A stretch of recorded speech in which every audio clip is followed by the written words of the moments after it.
Che queste robe insomma, si Allora, leggono, si studiano. ritorniamo. Intanto io sorrido perché poi fuori onda ci sono sempre momenti molto interessanti e ricchi. Allora, ritorniamo sull'argomento. Io mi vorrei collegare a quanto si diceva prima relativamente ai comuni, alla tassa sugli immobili, eccetera. Vediamo quest'altro contributo che ci porta un po' sul pezzo. Sembra un gioco di parole, trise, tari e tasi. E invece sono tasse, la nuova versione delle imposte sulla casa e sui rifiuti. Dovremo farci l'abitudine. La trise si articola in due parti. La tasi finanzierà i servizi indivisibili, e cioè strade e illuminazione. Partirà da un'aliquota base dell'1 per 1000 sulla rendita catastale. La pagheranno i proprietari, ma anche, questa è una novità rispetto alla vecchia IMU, gli inquilini. Questi ultimi per una quota che potrà variare tra il 10 e il 30%. A decidere saranno i comuni chiamati a gestire la nuova tassa. La componente rifiuti, che si chiama Tari, la pagherà chi occupa l'immobile, e cioè il proprietario se ci vive oppure l'inquilino. La trise entrerà in vigore a partire dal 1 gennaio e si pagherà in 4 rate, con scadenza ogni 3 mesi. Ma cerchiamo di capire quanto dovremo sborsare. La UIL ha calcolato che una famiglia di 4 e quanto dovremo sborsare. La UIL ha calcolato che una famiglia di 4 persone in un appartamento di 100 metri quadri pagherà 257 euro per i rifiuti, 109 per i servizi, in tutto 366 euro all'anno. Più dei 281 pagati nel 2013, meno dei 450 del 2012, quando l'IMU si pagò anche sulla prima casa. Il costo medio nelle grandi città dovrebbe variare dai 327 euro di Bolzano ai 605 di Napoli.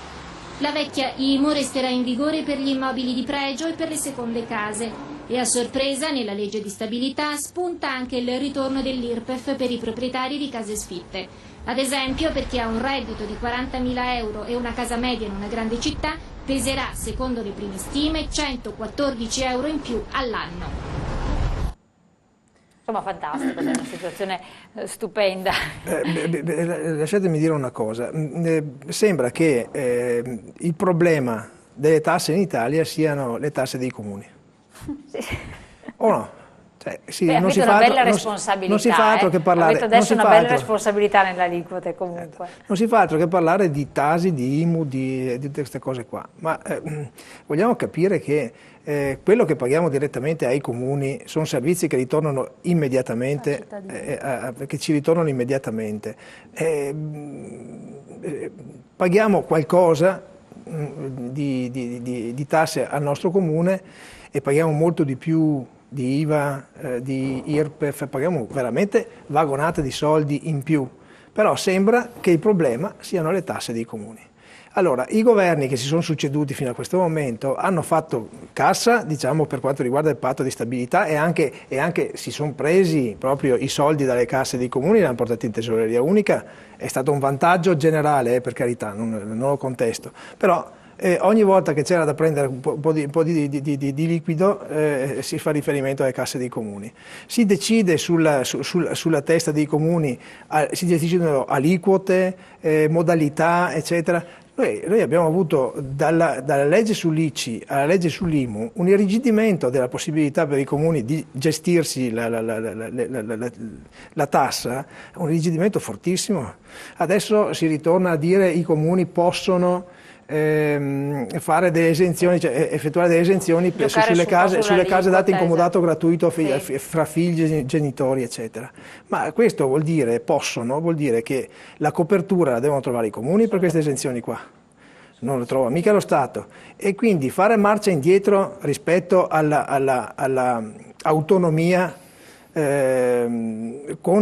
appunto ritornando a dare i trasferimenti, perché di fatto l'eliminazione dell'IMU prima casa ha significato un trasferimento dallo Stato ai comuni, perché altrimenti saltavano i bilanci. Una volta dovete dare buona parte a Roma, adesso resta comunque nelle vostre casse? Allora c'è ancora, e non è stato tolto con la bozza di legge di stabilità, non è stato tolto il prelievo che fa lo Stato per i fabbricati produttivi. Quello sarà ancora appannaggio dello Stato. Quindi avremo ancora la confusione fra quello che incassa lo Stato e quello che incassa il comune. Per semplicizzare, facciamo senza calcolare se ha o non ha un'azienda, ma l'azienda capannone dell'imprenditore Pinco Pallino, quello che paga un l'IMU IMU allo che va Stato. direttamente allo Stato. E quelli non hanno avuto esenzioni, non hanno avuto niente, quindi voi invece avete prima casa, seconda casa, sì, prima casa diciamo con tutte Taritas. tutte Prima queste casa, intanto abbiamo avuto il recupero, ci hanno versato il primo, Sì, avete avuto adesso l'esatto la prima esatto. rata. Non sappiamo ancora se ci sarà copertura per la seconda. E intanto comunque abbiamo incassato la prima rata con 3 mesi abbondanti di ritardo. Ecco, questo significa qualcosa dal punto di vista poi della disponibilità. Andiamo adesso in economista, cassa. però prima, signor Panto, ma voi come imprenditori non avevate, poi ancor più chi aveva una certa matrice venetista, indipendentista, ci avevate chiesto insistentemente che se non altro ci fossero delle agevolazioni per i beni immateriali, per quanto riguarda anche i beni invece strumentali dell'azienda, i capannoni o quant'altro? Le faccio la domanda. Lei prima di rispondere mi dia un attimo un secondo di tempo perché abbiamo una telefonata in attesa. Pronto? Pronto? Pronto? Sì, buonasera, chi parla? Roberto, da Milano, Sì, provincia signor di Roberto. Venezia. Dica tutto. Statemi bene a sentire, perché io ho un sospetto che probabilmente è anche la realtà. Provate a fare una piccola somma su quanto vi sto per dire. Allora, siamo praticamente ormai invasi dagli extracomunitari. Vi siete accorti che l'Europa non li vuole? Non è che l'Europa ci sta costringendo praticamente alla fame per usare l'Italia come contenitore? Vi siete accorti che stanno desertificando l'Italia e i complici principali sono proprio coloro che stanno a Roma, i nostri governanti? La prova l'avrete prima di Natale, quando la seconda rata dell'IMU ce la faranno pagare, perché quella rata farà la fine dell'aumento dal 21 al 22 dell'IVA. Quella finta crisi di governo che hanno creato è servita per aumentare di un punto l'IVA e lo stesso faranno con la seconda rata dell'IMU. Aspettate e vedrete. Buonasera signori. Grazie del suo intervento, nostro telespettatore. Dopo rispondiamo. Cosa dice rispondendo alla mia domanda, ma anche rispondendo al telespettatore? Che cosa ne dice della sua osservazione? Dunque, pieno di capannoni vuoti che pagano l'IMU sui capannoni, la rata è aumentata considerevolmente, si parla dal 50 al 100% in più. Noi come industriali, come imprenditori diciamo non è giusto tassare i cespiti che non producono più nulla, è pieno di capannoni vuoti, non si sa cosa fare. Anche gli immobili invenduti, no? Ci doveva essere un provvedimento di agevolazione ma non mi pare che sia entrato in vigore. Cioè, per noi il capannone è un bene Certo. strumentale, come un macchinario, ok? Se produce reddito si tassa conseguentemente, se non produce reddito, così come Quindi c'è una richiesta che non è andata caduta nel nulla, insomma. se non in minima parte per sostenere i comuni, però non può esserci questa situazione per cui un bene strumentale viene tassato a prescindere dal fatto che produca o non produca reddito. Chiaramente deve essere tassato proporzionalmente al reddito che produce, così, perché un capannone fa parte di tutto quel complesso, quindi c'è il capannone, c'è il macchinario, eccetera, ci sono gli operai, le persone che ci lavorano dentro, che mettono proprio lavoro. Se non c'è produzione di reddito da distribuire, non possono essere tassati questi beni strumentali, perché vanno ad impoverire l'azienda, nel senso che se l'imprenditore non guadagna niente, a un certo momento, non so, ha 10 macchinari disponibili, decide, prende uno dei 10 macchinari, lo vende e con questo inizia a pagare le tasse che non riesce più a pagare, inizia a licenziare persone, si perdono posti di lavoro. Per ricapitolare un po' tutta la situazione, abbiamo visto che sicuramente, vi ricordate quando è fallita l'Argentina qualche anno fa? È stato pagato un terzo, io faccio sempre questo esempio, no? Un terzo del debito dei titoli pubblici argentini a chi li possedeva. Penso sempre ai 120 miliardi di debito della Repubblica Italiana, della pubblica amministrazione nei confronti degli imprenditori. Monti a un certo momento ha messo in piedi con lo spending review, bene, ha detto adesso paghiamo gli imprenditori, sono stati messi in campo 40 miliardi su 120 da pagare in 3 anni. Se la matematica non è un'opinione, è stato pagato un terzo del debito in 3 anni però, quindi di questi 40 miliardi fino adesso ne abbiamo visto una quindicina. Questo nei confronti delle aziende. Nei confronti dei comuni abbiamo visto che c'è stato un taglio, per esempio in Veneto i comuni ricevevano, eventualmente mi corregga se sbaglio, circa 150-200 euro a cittadino, pari a circa 6 miliardi all'anno, che si sono andati praticamente dal 2010 al 2012, in 2 anni sono andati praticamente a zero, un decimo circa dei trasferimenti ci sono adesso. Quindi poi c'è stato l'assorbimento delle risorse da parte dello Stato nella tesoreria centrale che attraverso il vincolo del patto di stabilità praticamente congela questi fondi in una situazione di non utilizzabilità. È un giochetto contabile per praticamente portarsi a casa tutti i soldi e i risparmi dei comuni. Pensi per esempio che il comune dove vivo io ha incassato da un'impresa che doveva fare opere pubbliche, la quale è fallita e ha bloccato tutto, ha incassato attraverso le fideiussioni 2.700.000 euro di crediti che sarebbero stati spendibili da parte del comune, perché il comune ha detto vabbè l'incasso e faccio io le opere pubbliche, li do a un'altra impresa, no, perché sono finiti all'interno della tesoreria, vincolati dal patto di stabilità, e attraverso questo super perverso meccanismo si è bloccato tutto. Chiarissimo, proprio puntuale. Rispondendo al nostro anche telespettatore che è intervenuto, perché ormai di ragionamenti se ne fanno e viene spontaneo da farne, che cosa ne dice? Mi pare Roberto di Milano. Sì. Mi fa venire in mente una vecchia strategia che non è mai passata di moda. Quando si vogliono dimenticare i problemi interni si crea un nemico esterno. Francamente non li vedo così io, questi fra l'altro migranti come vengono chiamati in maniera che non mi piace, non vogliono nemmeno fermarsi per la grande maggioranza in Italia, perché sanno anche loro che qua... Allora attenzione, gli onesti non vogliono fermarsi in Italia, per lo più, perché chi vuole lavorare sa benissimo che qui non ne trova. Lo sanno che qui l'aria è pesante. Relativamente all'area pesante, se posso, si è parlato del problema Europa, io volevo tornarci un attimo e poi magari a un altro problema italiano, ma velocemente. Allora, l'Europa sicuramente è un problema e cerco di spiegarmi perché. Perché quando è stata rieletta Angela Merkel, è venuta molto più forte addirittura di quanto era, gli americani hanno detto finalmente abbiamo un solo numero di telefono per l'Europa. Non dobbiamo più chiamarne 2 o 3 o 4, ma basta chiamarne uno. Allora, questo è il tema.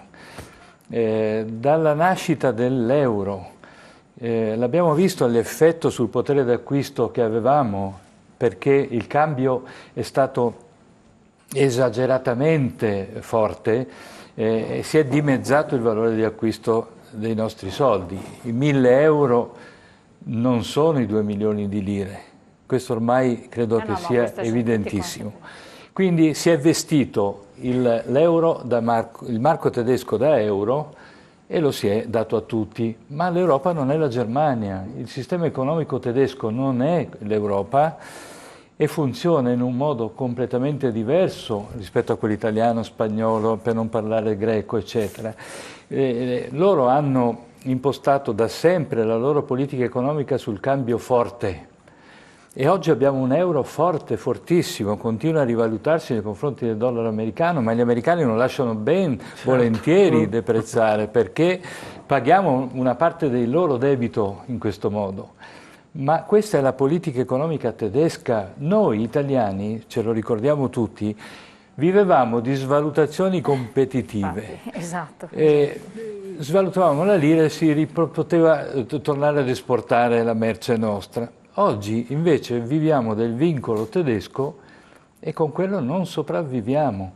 Questo è un tema enorme perché presuppone tantissimi altri ragionamenti dell'Europa politica, dell'Europa fiscale, ma qui non c'è tempo. Volevo toccare velocemente anche un problema invece squisitamente italiano, che si sottovaluta secondo me spesso, che è quello della burocrazia, dei costi della burocrazia, della lentezza della burocrazia, nella quale faccio rientrare anche il sistema giudiziario, ma è un apparato elefantiaco con costi eccezionali, non sopportabili dal nostro sistema economico, che ci portiamo dietro. Lo sanno i nostri politici che è così?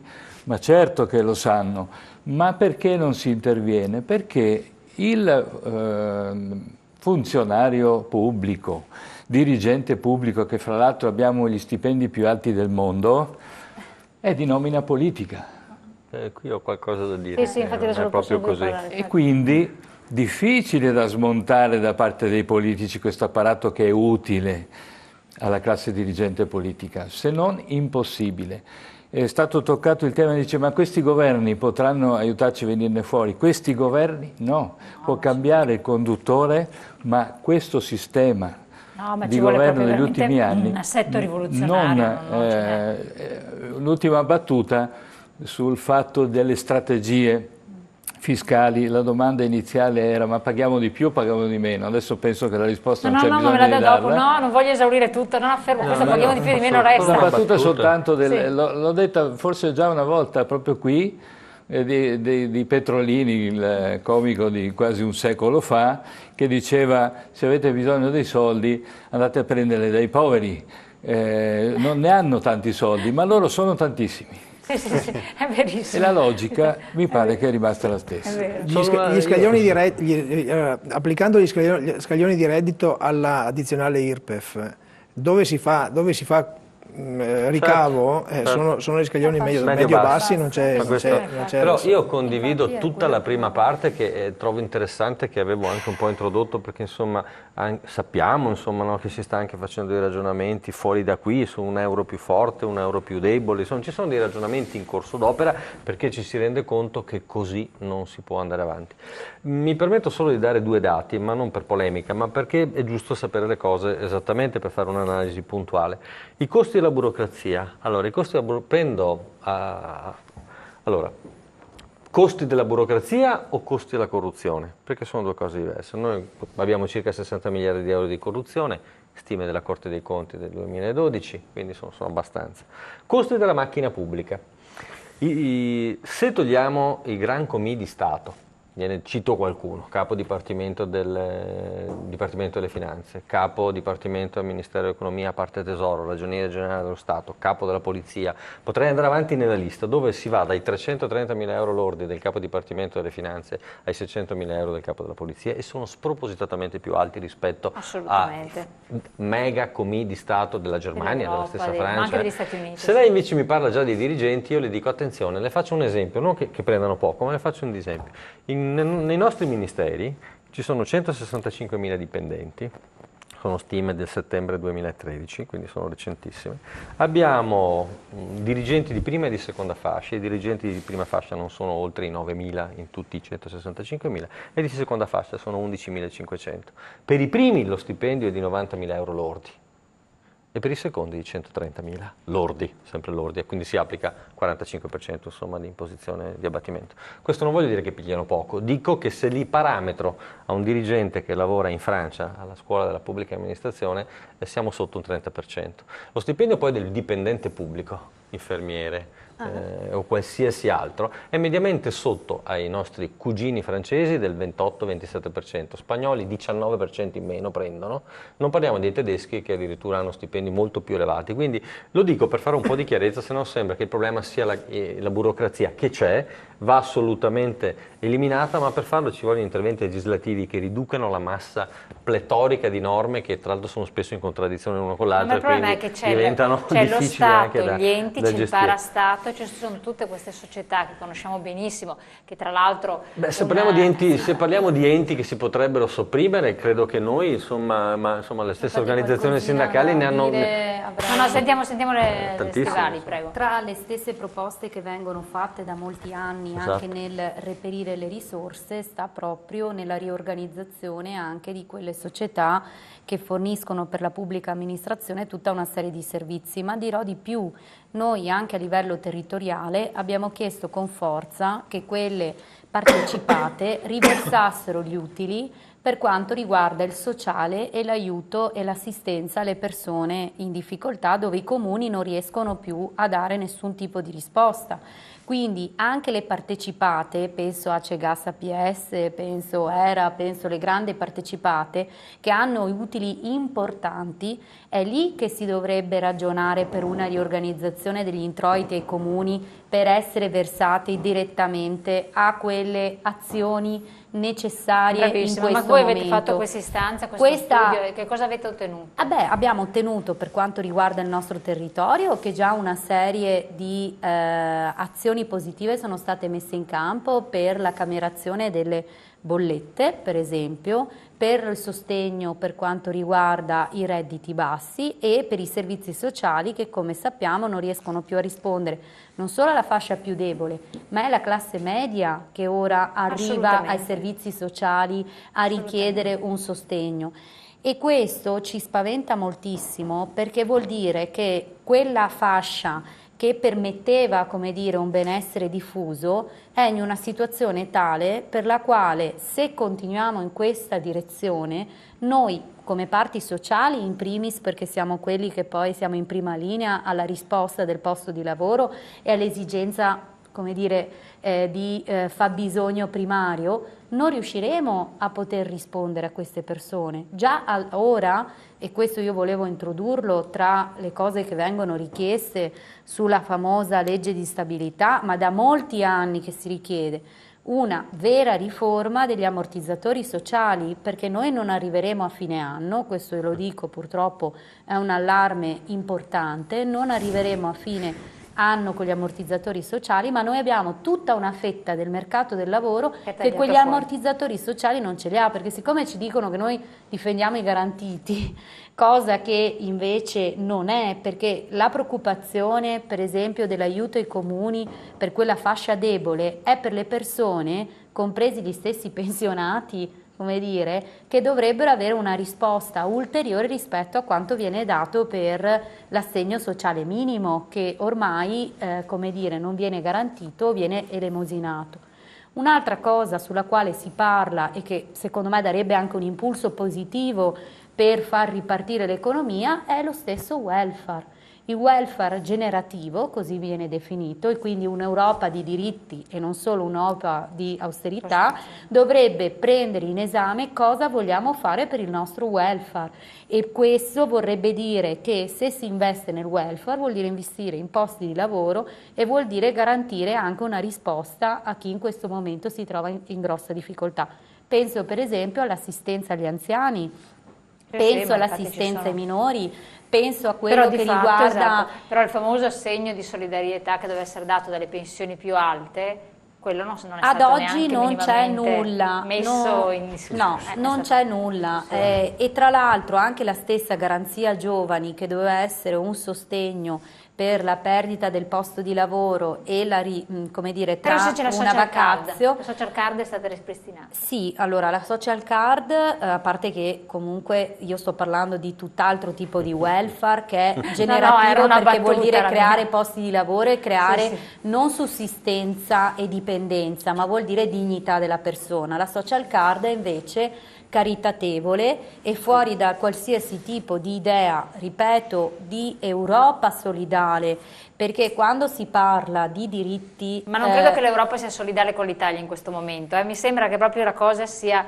fuori discussione, anzi vedremo cosa ci risponderà, ma con quel che sta succedendo di Europa solidale, attenzione. Sì, però se noi continuiamo continuiamo la in Germania questa... proprio non è... Assolutamente, ma neanche se la noi Francia. andiamo verso questa direzione, purtroppo anche il patto per il quale si è costituita l'Europa viene messo in discussione con forza. Infatti, e ma quindi comunque- credo che il tema sia veramente di una rilevanza importante. Assolutamente. A proposito Sì. di Europa però, chiedo scusa, io non vorrei che l'Europa fosse dipinta solo come un fatto negativo. Noi non riusciamo, No, assolutamente. non riusciamo molto spesso a utilizzare quello che l'Europa ci mette a disposizione, i fondi europei, Fondi europei, per le tra nostre l'altro. lungaggini burocratiche, per le nostre complicazioni che aggiungiamo sempre, molte volte non riusciamo ad Per le attingere ai imprese fondi. sarebbero una, ecco, per esempio, Quindi dobbiamo metterci in discussione come Sistema Italia, proprio anche perché non riusciamo a utilizzare quei fondi che finanziamo noi stessi, perché Assolutamente. l'Italia dà un grande contributo all'Europa per quanto ecco, a riguarda questo la formazione dei proposito, fondi. Pato, lei rappresenta appunto le imprese e comunque anche come cittadino, sa benissimo a corrente che ci sono dei fondi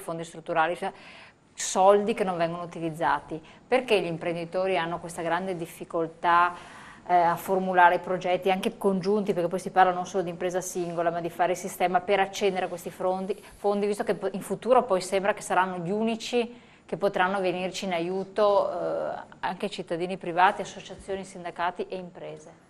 Dipende dalla frammentazione del nostro tessuto produttivo, che è frammentato. Noi siamo un paese di piccole e medie imprese. Quindi troppo individualismo? Sì, in parte tra l'altro poi sono associate addirittura magari su, come dire, associazioni che sono concorrenti l'una contro l'altra, c'è chi è negli industriali, c'è chi magari è associato da un'altra parte con gli artigiani. E quindi si perde tutto, si perdono soldi, si perdono Non è che si risorse, perda tutto, c'è una frammentazione che rende questo molto più difficile. C'è da dire che per la prima volta nella storia, credo, si sente il problema della necessità di finanziare le imprese. Per la prima volta la Cassa Depositi e Prestiti potrà finanziare qualsiasi tipo di impresa, mentre prima aveva delle limitazioni. Questo è stato introdotto con questa ultima legge, quindi questo sarebbe un fatto positivo. Però è chiaro che voglio vedere l'artigiano che va dalla Cassa Depositi e Prestiti. Non è possibile questo naturalmente, no? Bisogna che siano coalizzati all'interno di un grande sistema che poi può ridistribuire i fondi sul territorio, quindi le aziende devono strutturarsi e crescere e il sistema bancario dovrebbe uscire da un impasse di mancanza totale di liquidità nei confronti delle imprese. A me dicono che c'è la liquidità, dopo vediamo anche questo. Perché ma c'era un fondo di Romano Prodi, recentemente sul Gazzettino, penso un paio di settimane fa, che ho trovato interessante, cioè lui ha indicato come strada per riportare la liquidità nella disponibilità delle banche nei confronti delle imprese, aprendo al mercato dei privati, perché se non arriva, cioè quindi praticamente le banche dovrebbero rastrellare liquidità sul mercato. Non ho capito come. L'operazione che ho visto, per esempio, di vendita, di cessione di quote da parte delle banche italiane delle partecipazioni Telecom, per esempio, va in questa direzione, perché le banche hanno perché dopo aprono naturalmente le porte. Cioè, finché il sistema bancario non si apre, non dà liquidità, cioè voglio vedere un giovane che deve lanciare una startup e non riesce a tirare su 100-200 mila euro per avviare un minimo di impresa, non si riesce adesso. No, lo sappiamo benissimo purtroppo. Dopo passiamo la parola, dobbiamo assolutamente andare in pubblicità, pochi secondi, restate con noi.